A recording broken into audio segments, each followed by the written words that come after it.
उपदेश सुने व्याख्यान सुने, उपदेश सुने व्याख्यान सुने, दुर्गुण द्वर व्यसन भुला न सके। पतितों के उदाहरण पाठ पढ़े विछड़ों को गले से लगा गीता रामायण बहुत पढ़ी पर दूध से पेट छुड़ा न सके।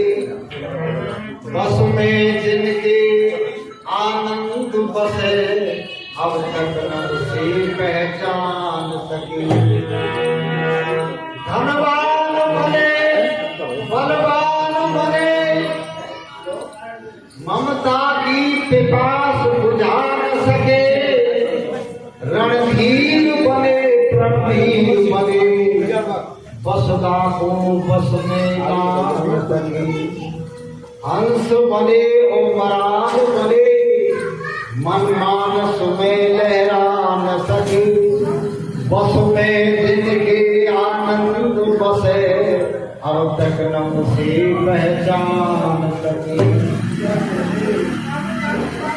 मंच पर उपस्थित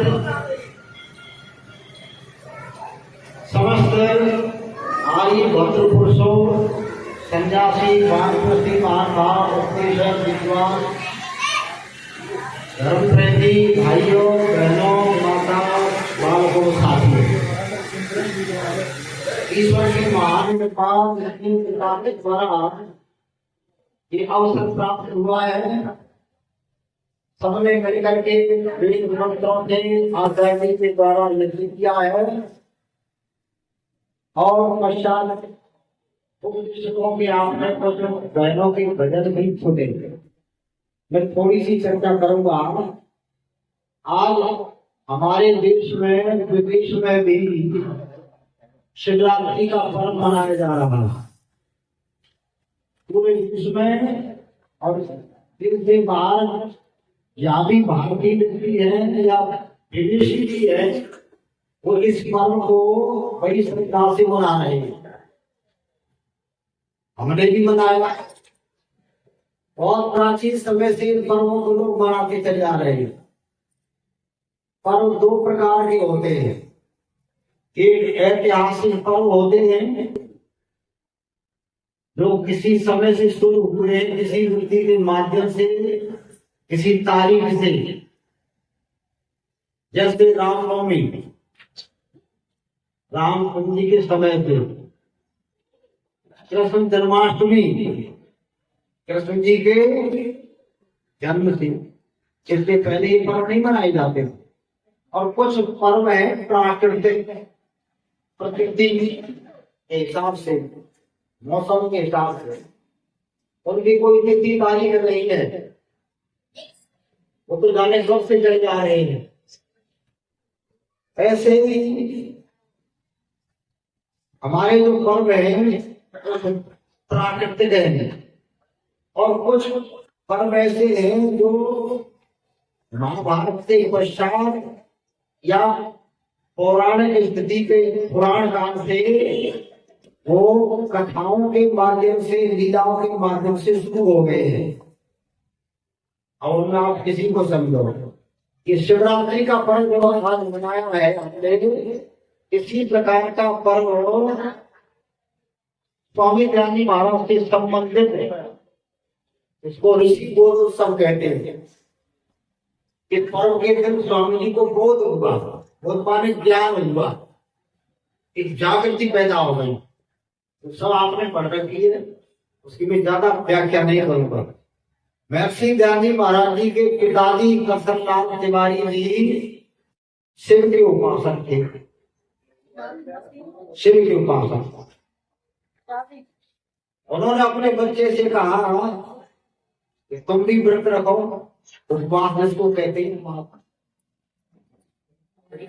ये बच्चा जो था इसका नाम दयानंद नहीं था, मूल शंकर नाम था। मूल शंकर, मूल शंकर नाम क्यों रखा? मूल एक नक्षत्र होता, उस नक्षत्र में पैदा हुआ, मूल शंकर रख दिया जी। ऐसा रख देते हैं। मूल शंकर से कहा पिताजी ने तो व्रत रखा होता है, क्या रिश्ते रहो, शिव जी की भक्ति करेंगे, शिव जी कल्याण करते हैं। माता जी ने मना किया कि बच्चा दिन भर भूखा नहीं रहेगा, बच्चा है भूख सहन नहीं करेगा। पिताजी ने करना, इसको भूखा रहना पड़ेगा, व्रत रखना, उपवास इसको रखना पड़ेगा। रख लिया, बच्चे ने बात मान ली। अब भूखा रहा दिन भर ये मूल शंकर का। पिताजी क्या करेंगे, शिव जी के मंदिर में चलेंगे, शिव जी कल्याण कर देंगे, रहो ना। बच्चा चला गया, प्रसन्नता होती है। रात्रि में ये जब गए मंदिर में तो सब भक्त जागते रहे और ये कहा गया जो सो गया उसका कल्याण नहीं होगा। बालक जागता ना, सोना नहीं चाहिए, कल्याण नहीं होगा। देखा जो रात्रि हुई तो चाचा जी सो गए, पिताजी सो गए, पुजारी सो गए, सब भक्त लोग सो गए, ये सो गए, नींद आ गई। पर ये क्या करता, अपने आंखों पर पानी छिड़क देता। सो नहीं तो सो गया तो कल्याण नहीं होगा। अब पानी छिड़कता रहा, जागता रहा, क्या देखा, रात्रि में जो शिव जी के ऊपर सामान चढ़ाया मूर्ति के ऊपर, बालक ने देखा कि ये सुबह निकल के आ रहे हैं और सामान को ले जा रहे हैं, खा रहे हैं, और ये महादेव जी तो कुछ कहते नहीं। ये महादेव जी बोलते ही सामान जा रहा है, करवट भी नहीं देते। ये क्या मामला है? जगाया पिताजी को, और ये महादेव जी का सामान जा रहा है, महादेव जी सामान को बचा नहीं सकते, हमारा क्या कल्याण करेंगे? पिताजी ने कहा चुप रहो, बोलो मत। बच्चा था, फिर देखता रहा, यही दृश्य देखा तो उसने कहा पिताजी ये कैसा महादेव, ये तो अपने सामान की रखवाली ना करे, हमारी रक्षा क्या करेगा ये? तो यही महादेव है, यही है असली महादेव। पिताजी ने कहा बड़ा महादेव तो कैलाश पर्वत पर है, ये छोटा है। बच्चे के दिमाग में बात बैठ गई, बड़े को देखूं, बनानी कहीं ऐसा ही तो नहीं है जैसा ये है। और देखो, देख करके आदमी को ज्ञान होता है। वेद में हमारे आचार्य बैठे ये मंत्र बोलते हैं, सबको याद है। वेद में लिखा है भद्रम कर्णेमी सुनयाम देवा भद्रम पश्ये मां की यजत्रा। ऐ दुनिया के लोगों, इन कानों से सुनो, आंख से इनसे ज्ञान होता है। तो भगवान ने ज्ञान इंद्र दी है, इनसे देख करके ज्ञान प्राप्त करो और कान से सुन करके। बच्चे ने आंख से देखा कि ये कोई महादेव नहीं है, ये नकली है, ये हमारी रक्षा नहीं करेगा।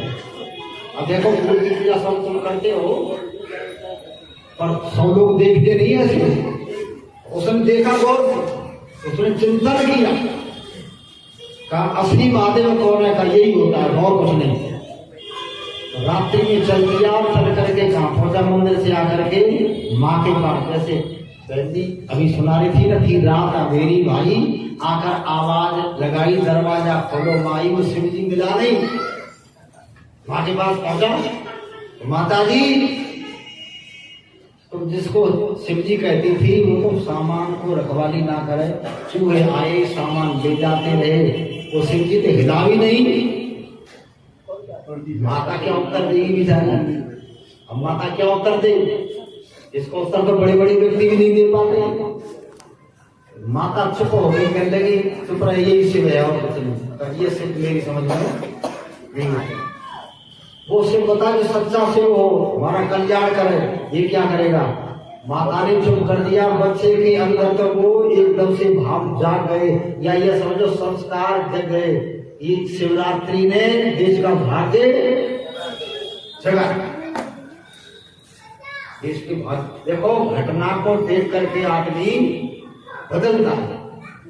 एक तो ये बालक है जिसने मूर्ति को देख लिया, उसने समझा कि मूर्ति जड़ है, ये चेतन,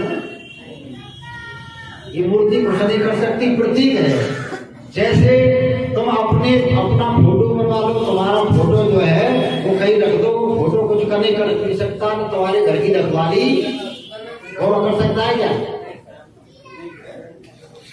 आ रहा है ना समझ में? यही ज्ञान है, यही ज्ञान है। जिस व्यक्ति को ज्ञान हो जाए कि ये चीज सत्य है या असत्य है, सही है या गलत है, ये सब के सब के पास बुद्धि है, तो बुद्धि से काम है, उसकी बुद्धि जो है समझो तीव्र है, वो आगे दुनिया में काम कर जाता है। माने पिता ने बच्चे को रोका, पर बच्चे ने ये समझा भाई मैं तो सच्चे सिर को समझूंगा, सच्चा सिर कौन सा है, ये सिर मेरी समझ में।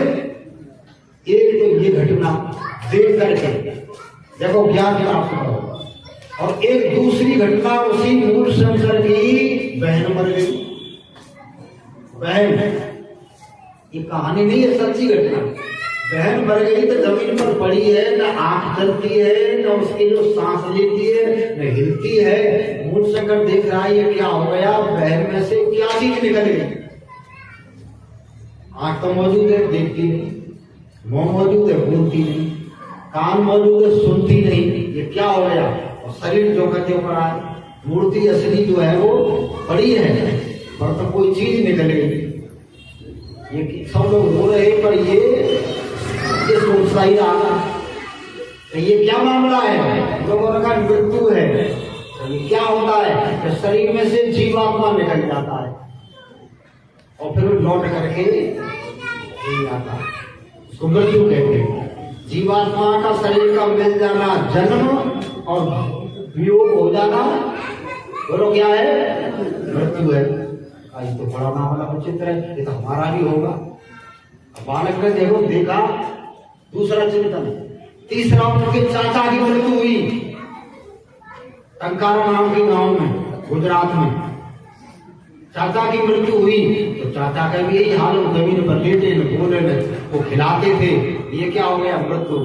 बच्चे ने सोचा एक तो ईश्वर सच्चा शिव, और दूसरी मृत्यु। ये मामला क्या, इसको समझना चाहिए। अब वैराग्य पैदा हो गया, वैराग्य पैदा हो गया तो बच्चे ने समझा चलो अब यहाँ से किसी व्यक्ति से पूछो ये क्या मामला है। जब घर से जाने की बात सोची, माता पिता को पता लग गया कि लड़के को वैराग्य हो गया, ये घर छोड़ दे। उन्होंने विवाह की तैयारी कर ली, विवाह में फंसा दो, जब ये जो यही रहे। विवाह की तैयारी कर ली। मूल शंकर ने सोचा विवाह हो जाएगा तो मैं समझ नहीं पाऊंगा, फंस जाऊंगा। मौका पाकर के बहनों और भाइयों घर से निकल गए, चुपचाप निकल गया। किसकी खोज में, सच्चे ईश्वर को बताओ, सच्चे महादेव को।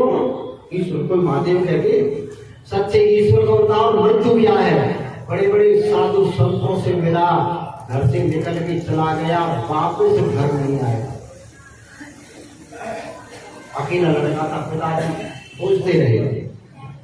चलते चलते बालक कहाँ गया, घूमता रहा, चलते चलते ये जो है वर्षों बीत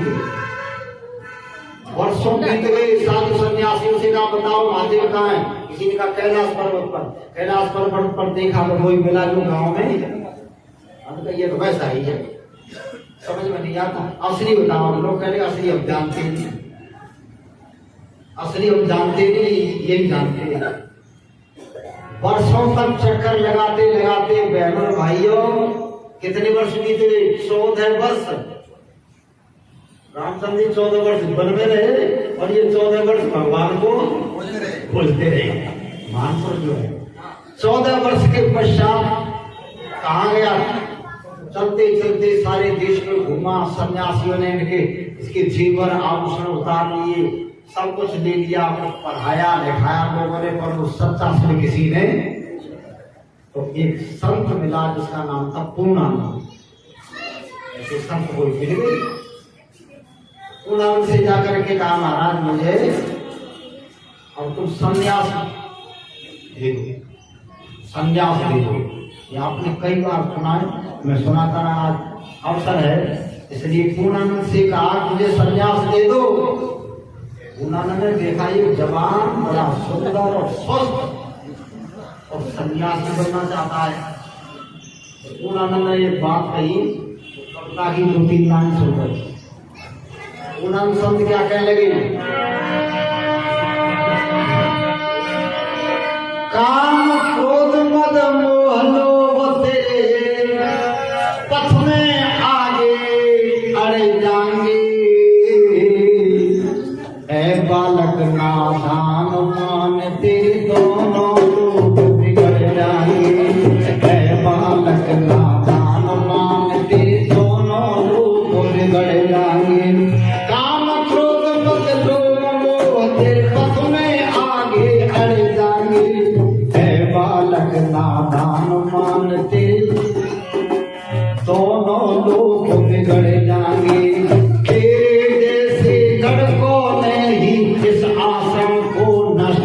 किया, संत हुए बदनाम, देश में कितना बड़ा अनिष्ट किया।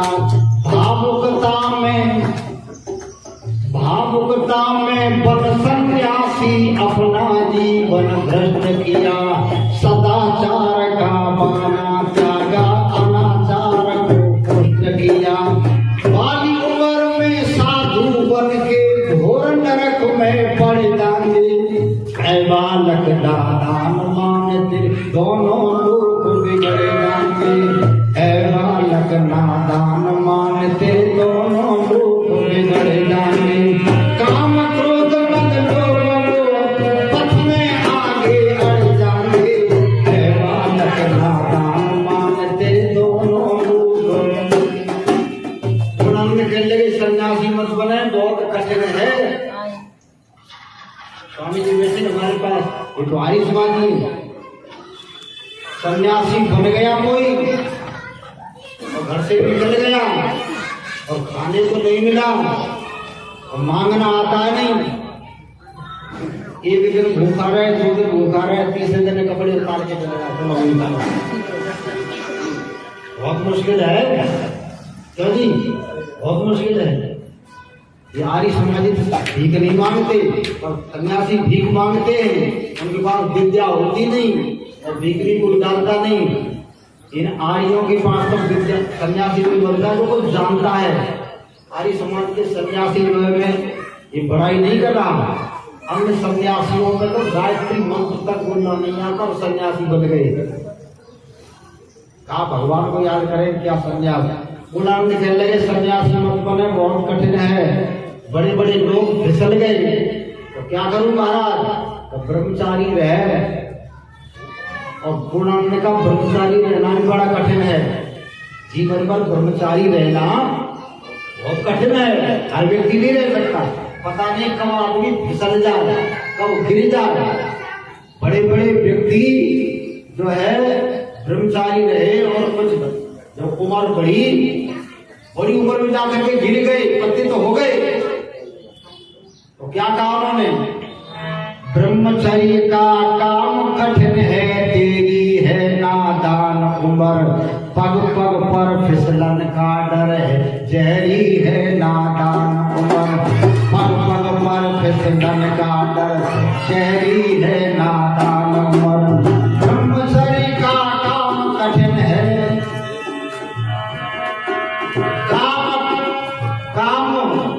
काम देव की मार निराली, मत माने नादान उमर, सोच समझ के पग भरना, मत बनना नादान उमर। तेरे कोमल तन के अंदर काम के कांटे गड़ जाएंगे, ऐ बालक नादान मान, तेरे दोनों लोग बिगड़ जाएंगे। ब्रह्मचारी भी रहना कठिन है। महाराज फिर क्या करूं, सन्यासी तुम दो नहीं और ब्रह्मचारी की भी मना करते, फिर क्या करूं, गृहस्थी बन जाओ। ना महाराज गृहस्थी ना बनूंगा, अब ये प्रतिज्ञा करता हूं गृहस्थी नहीं बनूंगा, घर छोड़ के चला गया। और सुनो महाराज, तुम कहते हो ब्रह्मचारी रहना कठिन है, अब मेरी बात सुन लो। तुमने अपनी कह दी, अब मेरी सुन लो। तो बयान ने ध्यान नाम अभी नहीं जानता, अभी तो मूल शंकर ही नाम है, मूल शंकर नाम। अब क्या कहा गुरु जी, ये बात सुनो, चंद्र टले सूरज टल जावे, प्रतिज्ञा कर रहा है, चंद्र टले सूरज टल जावे और दुनिया का व्यवहार टले और अचल टले अवश्य, अचल टले अचला टल जावे, दुनिया का व्यवहार टले। लेकिन बंध्या के हो पुत्र, बंध्या के हो पुत्र, प्रभु की रचना बारंबार टले। लेकिन मेरा व्रत गुरु बंधले नहीं, लेकिन मेरा व्रत गुरु बंधले नहीं, संसार टले। मेरे वज्र शरीर के तन में काम के कांटे मुड़ जाएंगे, ऐ बालक नादान मान, तेरे दोनों लोग बिगड़ जाएंगे। प्रभु जी, गुरु जी, सूरज अपनी जगह छोड़ दे, चंद्रमा नियम छोड़ दे, पृथ्वी नियम छोड़ दे और सृष्टि के सारे नियम टूट जाए, बन जाके पुत्र भी हो जाए, संसार का सारा व्यवहार टल जाए, पर मैं अपने घर से टलूंगा नहीं, मैं ब्रह्मचारी रहूंगा। आप मुझे संन्यास दो या मत दो, ये तुम्हारी मर्जी है। देख लिया, परख लिया कि ये जो है पक्का है, व्रत ले रहा है, तो आखिर में संन्यास दे दिया पूर्णानंद ब्रह्मचारी ने। आखिर में संन्यास दे दिया पूर्णानंद तपधारी ने। विद्या दान और दे दो का दयानंद ब्रह्मचारी ने। विद्या दान और दे दो का दयानंद ब्रह्मचारी ने। उन्होंने संन्यास दे दिया और नाम रख दिया दयानंद। इस दिन से इनका नाम दयानंद रखा था। कहा महाराज मुझे विद्या और दे दो। विद्या आपने संन्यास दे दिया, देख लिया बढ़िया, अब संन्यास दे दो, कपड़े रख लो। संन्यास दे दिया, नाम दया कर दिया, महाराज विद्या दे दो। गुणा में क्या कहने लगे, विद्या दे दे कि अब मेरे सामर्थ्य नहीं, बेटा अवृत हो गया, मैं पढ़ा सकता नहीं, अब मैं पढ़ा नहीं सकता। हमारा फिर विद्या मिलेगी। अब मेरा एक शिष्य है, नाम ब्रजानंद है, मथुरा में रहता है, आंखों से अंधा है और वेदों का सूरज है। धरती पर इस समय वेदों का सूरज वो ब्रजानंद है, उसके पास चले जाओ, वो पढ़ाया करता है। गुरु जी आंखों से अंधा वो क्या पढ़ाएगा, तो आंखों से अंधा पर चारों वेद कंठ ग्रंथ याद है। वहां से चल दिया और ब्रजानंद के पास आकर मथुरा में दयानंद पढ़ा और पढ़ करके सारे देश में हलचल मचा दी। और देखो एक घटना से देख करके बदला और कहां से कहां पहुंच करके 200 वर्ष हो गए उनके जन्म को। इस 12 तारीख को आप लोग गए, 200 वर्ष हो गए। 200 वर्ष पहले कोई व्यक्ति भारतवर्ष में ये नहीं कहता था कि स्त्रियों को पढ़ाओ। कोई पाठशाला नहीं थी, भारतीय लोगों की कोई पाठशाला लड़कियों की कोई नहीं पढ़ाता था। सबसे पहले दयानंद नारी शिक्षा का प्रचार होना चाहिए। बहनों के पढ़ने के लिए विद्यालय खुले और किसने खोले, उनके शिष्य स्वामी दयानंद के चेला स्वामी श्रद्धानंद, जिन्होंने गुरुकुल कांगड़ी बनाई।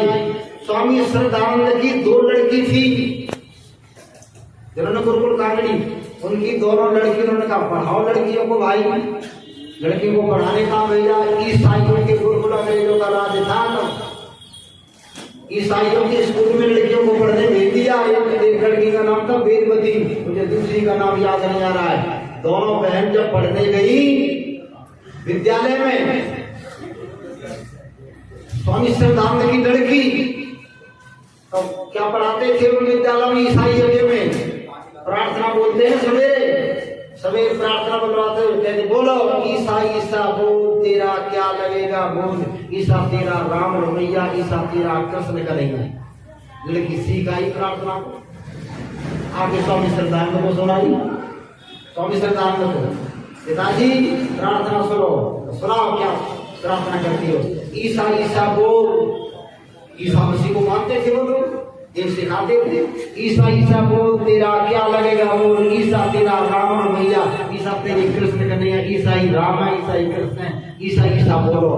स्वामी श्रद्धानंद देखा ही तो लड़की ईसाई बन जाएगी, तो सिखा रहे लड़कियों को, अब मत जाओ उन्हें पढ़ दे, क्या करो। तो वहाँ लड़कियों का तो धर्म बदल दिया जाएगा, ये तो ईसा मसीह का पाठ पढ़ाया जा रहा है। उन्होंने कहा बंद करो और लड़कियों की पाठशाला जालंधर में खुली, सबसे पहली पाठशाला जालंधर में। एक दूसरी पाठशाला आर्य समाज ने कहा खोली राजकोट में, दूसरी पाठशाला। जब जालंधर में पाठशाला लड़कियों की खोली तो लोगों ने कहा आर्य समाजी लड़कियों को पढ़ा रहे, वो बहुत बुरा काम कर रहे, लड़की पड़ गई तो विद्यालय काका चिट्ठी लिखेंगी थी, भाग जाएंगी, पाठशाला बंद करो लड़कियों की। किन्होंने कहा? यहाँ के तथा कथित पाखंडी लोगों ने लड़कियों की पाठशाला बंद करो। तो पंडित तुलसीराम युवक था जो लड़कियों की पाठशाला में पढ़ाता था। और तो पढ़ाने वाले थी नहीं उस समय, पुरुष पढ़ाई शुरुआत हुई। पंडित तुलसीराम की पाठशाला से पढ़ा करके घर को आ रहा था, छुट्टी करके जाओ मेरे बाजार में। तो तिलक लगाने वाले पाखंडी ढोंगी हमारे देश के जो आर्य समाज के विरोधी थे, उन्होंने क्या कहा? भाई रुक, कहां से आया? पढ़ा करके ये पाठशाला बंद कर दे। लड़कियों को पढ़ाना किसी ग्रंथ में नहीं लिखा है। अगर लिखा है तब पढ़ाता हूं। कहाँ लिखा है? वेद में लिखा है। अब बता कहाँ लिखा है? तो ये मंत्र ये जानते ही, यथेमा वाचन कल्याणी मावदानी चले पे पढ़ने का अधिकार स्त्रियों को पुरुषों को बराबर है, वेद में लिखा है। और दयानंद ने बताया है, इसलिए मैं पढ़ाऊंगा। उन्होंने कहा हम नहीं पढ़ाने देंगे। सत्य घटनाएं जालमन के बीच बाजार में पंडित तुलसीराम युवक को पाखंडियों ने पकड़ करके सड़क पर डाल दिया और उसके शरीर में भाला छेद दिया। भाला छेद के जब निकाला जाता तो उसमें नमक मिर्च डाल देते। उन्होंने कहा पढ़ाएगा? उन्होंने कहा जिंदा छोड़ दिया तो पढ़ाऊंगा। मार दिया जालमन बाजार में पंडित तुलसीराम युवक। लिख लो, इतिहास लिखना। जालंधर के बाजार में मरा वो। तब कहा पंडित तुलसीराम युवक ने, ऐ लोगों, मेरी बात, दयानंद की बात और वेद की बात तो मानते नहीं हो, पर किसी दिन भी तुम्हारे सिर पर चढ़ के बोलेगी तो रोक नहीं पाओगे, लड़कियां पढ़ेगी। ये जादू है दयानंद। तुलसीराम युवक तो बढ़ गया, लड़कियों की पाठशालाओं में जाल जैसे बिछ गया सारे देश में। कन्या गुरुकुल खुले और आपके भरतपुर में सबसे पहले शास्त्री किस लड़की ने की? जानते हो? सत्यवती और विद्यावती दोनों बहन। कहाँ की? बयाना। वो जो वहां रहने वाली थी, जो बल्लभगढ़ के स्वामी थे सत्यानंद जी महाराज, सबसे पहले भरतपुर जिले में, पूरे जिले में किसी भी बिरादरी में कोई लड़की शास्त्री नहीं। तुम्हारे यहाँ की लड़की सत्यवती और जो विद्यावती दोनों बहन, और लड़की की पाठशाला कन्या भोसावर आर्य विद्यापीठ हमारे यहाँ पड़ी। इसलिए आर्य समाज ने जो शिक्षा का काम किया, स्वामी दयानंद महाराज का जादू है ये, सारे देश में जाम फैल गया। और तो रोक नहीं पाएगा। विदेशों में भी लड़कियां पढ़ाई, विदेशों में, देशों में। यह दयानंद का ये कह रही थी बहन जी कि राधा मेरी भाई आकर आवाज लगाई, दरवाजा खोल मेरी भाई, वो शिव जी मिला नहीं। ये घटना से देख करके दयानंद कहाँ पहुंच गया और देश में क्या कर गया। आज सारे देश विदेशों में। और देखो 12 तारीख को मोदी जी को कहना पड़ा, चाहे कुछ भी मानते हो, चाहे और लोग कुछ भी मानते हो, सारे देश के सामने कहना पड़ा कि दयानंद का काम है नारी शिक्षा का, अछूतो उद्धार का। अछूतों को स्वामी दयानंद महाराज को लोग जब श्रद्धा से खिला रहे थे, एक व्यक्ति रोटी बना के ले आया और स्वामी जी को रोटी खिलाने लगा। तो लोग क्या कहने लगे, स्वामी जी ये किसकी रोटी खा रहे हो? और स्वामी जी ब्राह्मण परिवार के और बड़े बड़े लोग बैठे थे, और स्वामी जी उसकी रोटी श्रद्धा से लाया, उसकी रोटी खाने लगे। स्वामी जी किसकी रोटी खा रहे हो? किसकी? तुम्हें दिखाई नहीं देती? तो ये जो रोटी बना के लाई नाई है, नाई की रोटी खा रहे हो। स्वामी जी ने कह रहे नाई की नहीं, गेहूं की नहीं। देखो गेहूं पहला व्यक्ति था, वो पहला व्यक्ति था जो भेदभाव छुआ था, उसको मिटाने वाला था। ऐसा व्यक्ति कोई आया नहीं इस प्रकार का भेदभाव मिटाने वाला। कि कितने जीवन की घटनाएं, उसकी घटना सुनाते रहे तो कई दिन तक सुनाते रहे, तब पूरी ना होगी। बहुत कुछ हम लोग पढ़ते रहते हैं स्वामी दयानंद महाराज को। इसलिए बहनों भाइयों, उसको आज के दिन बोध हुआ था, ज्ञान हुआ, और आपको भी ज्ञान हो जाता है। और आप जानते हुए फिर मानते नहीं।